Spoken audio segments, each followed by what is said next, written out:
A total of 749,811 primary 7 candidates today started writing their final exams across the country, beginning with the mathematics paper.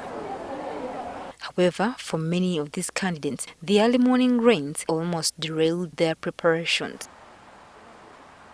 The heavy rains left many of the candidates as well as the invigilators struggling to access the examination centers in time for the paper. The children could not be free to move from the dormitories to the room where they are to do their exams. The only advantage we have is that our 518 candidates are all in boarding, and so it was easier for us to have them access the examination center. The rains also resulted in the late delivery of the exams from the police stations, where they are kept overnight as part of the standard security measures to minimize exam leakage.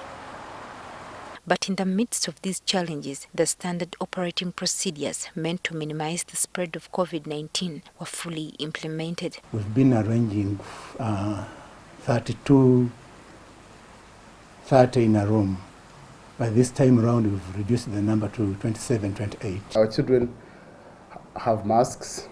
Our main hall has 2 floors, big enough, and so there is enough social distancing. Whereas learning for the majority of these candidates was disrupted by the COVID-19 outbreak, the teachers are confident that they have sufficiently prepared them for their papers. I can confidently say we have prepared our children enough to do these examinations very well. Candidates were very ready for the paper because we had already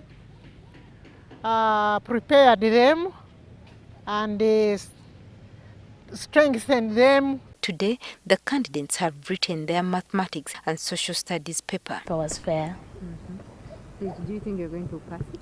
Yes, I think I'm going to pass it. It was fair. I expect a D1 in the paper we have just done. It was how I expected it to be.